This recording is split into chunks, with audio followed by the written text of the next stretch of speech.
افسیوں 5 باب پہلی آیت سے 21 آیت تک، صفحہ نمبر 187۔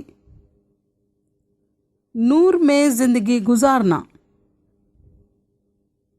بس عزیز فرزندوں کی طرح خدا کی مانند بنو اور محبت سے چلو، جیسے مسیح نے تم سے محبت کی اور ہمارے واسطے اپنے آپ کو خوشبو کی مانند خدا کی نظر کر کے قربان کیا۔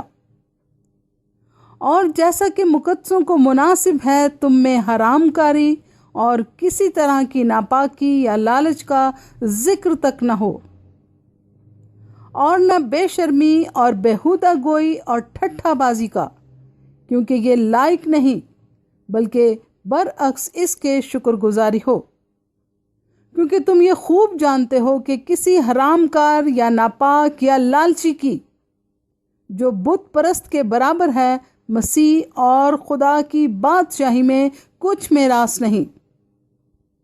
کوئی تم کو بے فائدہ باتوں سے دھوکہ نہ دے، کیونکہ انہی گناہوں کے سبب سے نافرمانی کے فرزندوں پر خدا کا غضب نازل ہوتا ہے۔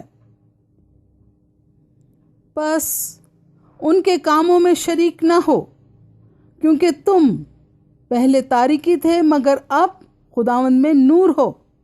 بس نور کے فرزندوں کی طرح چلو، اس لیے کہ نور کا پھل ہر طرح کی نیکی اور راست بازی اور سچائی ہے، اور تجربہ سے معلوم کرتے رہو کہ خداوند کو کیا پسند ہے۔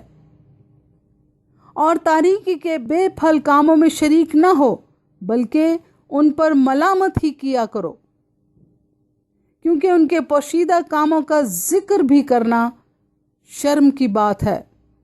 اور جن چیزوں پر ملامت ہوتی ہے وہ سب نور سے ظاہر ہوتی ہیں، کیونکہ جو کچھ ظاہر کیا جاتا ہے وہ روشن ہو جاتا ہے۔ اس لیے وہ فرماتا ہے، اے سونے والے جاگ اور مردوں میں سے جی اٹھ، تو مسیح کا نور تجھ پر چمکے گا۔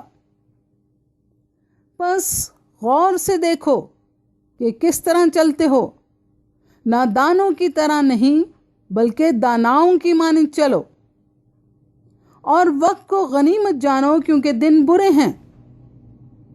اس سبب سے نادان نہ بنو، بلکہ خداوند کی مرضی کو سمجھو کہ کیا ہے، اور شراب میں متوالے نہ بنو، کیونکہ اس سے بد چلنی واقع ہوتی ہے، بلکہ روح سے معمور ہوتے جاؤ، اور آپس میں مزامیر اور گیت اور روحانی غزلیں گایا کرو، اور دل سے خداوند کے لیے گاتے بجاتے رہا کرو،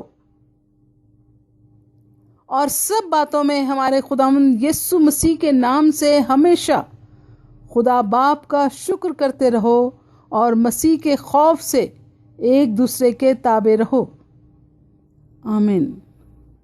پاک کلام کے پڑھے اور سنے جانے پر خدا کی برکت ہو، اور خداوند آپ کو اور تمام سننے والوں کو بہت برکت دے۔ آمین۔